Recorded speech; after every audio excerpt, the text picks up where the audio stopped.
Good morning class.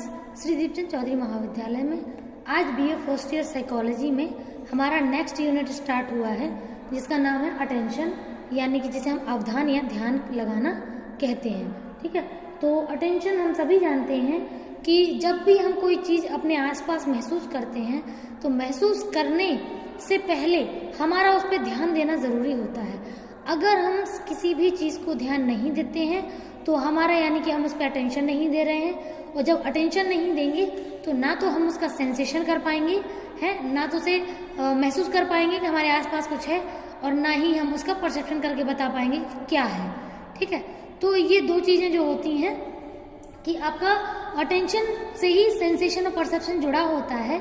जैसे मान लीजिए आपने छोटे बच्चों को देखा होगा कि छोटे बच्चों का अटेंशन एक चीज़ से दूसरी चीज़ पे, दूसरी चीज़ से तीसरी चीज़ पे जल्दी डाइवर्ट होता है। ठीक है, तो जब वो एक चीज़ पे अटेंशन नहीं लगा पाते, इसीलिए उनकी मेमोरी भी उतनी जल्दी नहीं बनती है।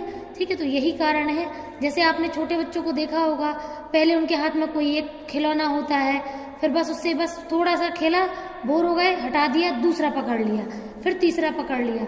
और ऐसा नहीं है कि वो आपको दे देते हैं, वो चाहते तो आप अपने पास ही हैं, लेकिन उनका जो अटेंशन है वो एक पे टिकता नहीं है। ठीक है, छोटे बच्चों का अटेंशन जैसे इसलिए आपने देखा होगा कि जब भी बच्चा 3 या 4 साल या 5 साल का होता है और आप उसे कुछ भी सिखाते हैं तो उसका मन जल्दी नहीं लगता है सीखने में। सिर्फ इसलिए होता है ऐसा क्योंकि उसका जो अटेंशन है वो एक जगह फोकस नहीं होता है। बच्चों का अटेंशन बहुत ही जल्दी डाइवर्ट होता है।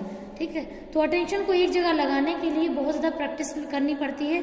बच्चे को बहुत सारी साइकोलॉजिकली चीज़ें समझानी पड़ती हैं कि वो आपके लिए उन चीज़ों को ले और समझे। ठीक है, तो ये है। तो इसमें आपकी परिभाषाएं हैं। तो फर्स्ट जो आपकी डेफिनेशन है, डेफिनेशन में जो आपका मॉर्गन और किंग की डेफिनेशन है, फर्स्ट डेफिनेशन है जो आपकी 1886 में दी गई है। मॉर्गन और किंग के साथ विट्स और स्कोपलर का भी काम है। ठीक है, तो इस डेफिनेशन को आप 4 लोगों के नाम से ले सकते हैं, चाहे आप मॉर्गन का लिख लीजिए, किंग का लिख लीजिए, विट्स का लिख लीजिए, स्कोपलर का। ठीक है, 1986 की डेफिनेशन है। इनका कहना है कि जो अटेंशन है उसका जो प्रत्यक्षीकरण है, ठीक है, उस अटेंशन ही प्रत्यक्षीकरण क्रिया का एक तरीके से आधार माना जाता है। ठीक है, जिसके द्वारा ही कुछ निश्चित उद्दीपकों को दिए गए समय में अपने चेतन अनुभूति या चेतना में लाते हैं। ठीक है, तो ये होता है। तो जो भी आपका अटेंशन है, तो अटेंशन हम हमेशा अटेंशन देने के बाद ही चीज़ें, जैसे मान लीजिए आपके सामने एक पिक्चर चल रही है। ठीक है, आप पिक्चर को आप बहुत गौर से मूवी को देख रहे हैं, आपका ध्यान इतना ज़्यादा उसमें अटेंशन आपका इतना ज़्यादा है कि आप केवल उसी का सेंसेशन करेंगे, और उसी का सेंसेशन होगा तो आपको स्टोरी भी उसकी याद होगी, यानी कि आपने उसका परसेप्शन भी कर लिया। लेकिन अगर आपके आसपास आपको कोई आपसे कुछ बात कर रहा है, लेकिन उसने आपका नाम नहीं लिया, वो बस आपसे ऐसे ही बात कर रहा है, लेकिन आपका पूरा अटेंशन कहाँ शिफ्ट है? मूवी की तरफ, तो आप उसकी बात को आप बिल्कुल भी नहीं सुन पाएंगे, ना समझ पाएंगे। क्यों? क्योंकि आपका पूरा का पूरा अटेंशन उस LCD की तरफ है जिसमें आप मूवी देख रहे हैं। तो जब अटेंशन एक जगह होगा तो आपका अटेंशन आप डाइवर्ट भी नहीं कर पाएंगे। ठीक है, तो अब जब जैसे मान लीजिए वो जोर से चिल्ला दे आप पे, चिल्ला के आपको बुलाए और आपका नाम ले, तब आपका अटेंशन डाइवर्ट होकर उसकी तरफ जाएगा। तो यानी कि उसकी तरफ जा रहा है, यानी कि अब आपका अटेंशन जो है वो डाइवर्ट होकर किसकी तरफ? उस इंसान की तरफ चला गया, और अब आप उससे उसके बारे में जो कुछ भी वो आपसे बात कर रहा है आप उससे बात भी करेंगे। ठीक है, तो ये होता है। अब सेकंड जो डेफिनेशन है, सेकंड डेफिनेशन है मैटलिन की। तो मैटलिन का कहना है कि जो भी आपका मानसिक क्रियाएं हैं उसमें एकाग्रता ही ध्यान है। मतलब जो भी मेंटल प्रोसेस आपके मस्तिष्क में चल रही होती हैं, आप जो कुछ भी देख रहे होते हैं, सीख रहे होते हैं, लेते हैं, समझते हैं और उस पर निर्णय लेते हैं, ये सब में आपको एक ही चीज़ करना होता है, वो होता है ध्यान लगाना। आप चाहे कोई निर्णय लें, आप चाहे कोई लॉजिक लगाएं या कोई रीज़न लगाएं, या आप कोई एक प्रॉब्लम का सॉल्व करें, कुछ भी आप करेंगे आपको अटेंशन तो उसमें देना ही पड़ेगा। ठीक है, अगर आप एक साथ 2 या 3 काम करने की कोशिश कर रहे हैं तो आप वो काम नहीं कर पाएंगे। ठीक है, अगला है चैपलिन के अकॉर्डिंग डेफिनेशन है। ठीक है, 1975 की जो डेफिनेशन है, इनका कहना है कि अवधान का अर्थ होता है उस प्रक्रिया है एक अवधान जिसमें प्रक्रियाओं के लिए एक प्रकार के पुनर्वलन का कार्य करती है। ठीक है, जो भी आपका क्या बोलते हैं सेंसेशन नहीं, जो भी आपका इंफॉर्मेशन है उसमें अनुभव केंद्र हमारा अटेंशन होता है।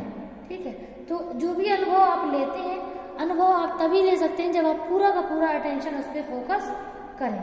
ठीक है, अगली डेफिनेशन है आपकी हैब के अकॉर्डिंग 1954 की दी है।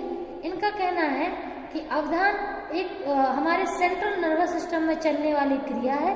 सेंट्रल नर्वस सिस्टम को हम स्वायत्त केंद्रीय प्रक्रिया भी कहते हैं। सेंट्रल नर्वस सिस्टम में हम किसे रखते हैं? हमारे मस्तिष्क को और हमारी रीढ़ की सुषुम्ना नाड़ी को। ठीक है, जैसे हम लोग बोलते हैं स्पाइनल कॉर्ड। ठीक है, तो हमारा मस्तिष्क और स्पाइनल कॉर्ड दोनों ही हमारे सेंट्रल नर्वस सिस्टम में आते हैं और इसमें से जो इन्फॉर्मेशन हमारे मस्तिष्क तक जाती है और जो इन्फॉर्मेशन मस्तिष्क से वापस आती है, उन सभी क्रियाओं को होने का कारण अटेंशन होता है। जब हम लगाते हैं तभी हमारे स्पाइनल कॉर्ड और मस्तिष्क में क्रियाएं होती हैं। ठीक है, इसके बाद हम बात करते हैं आपका ध्यान की विशेषताओं की।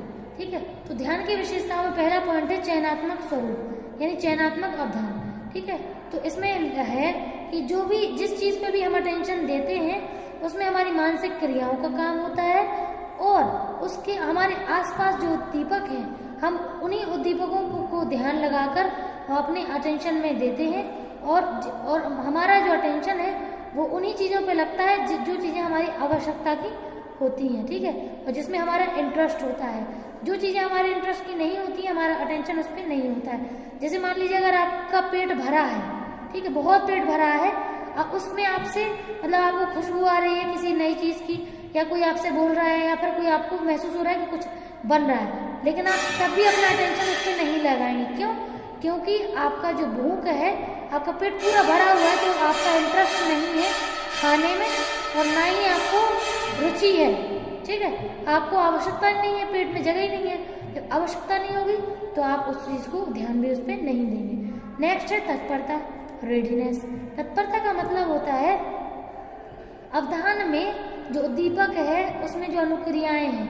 ठीक है, जैसे मान लीजिए व्यक्ति है, किसी उद्दीपक के प्रति अनुक्रिया करने के लिए तैयार होता है।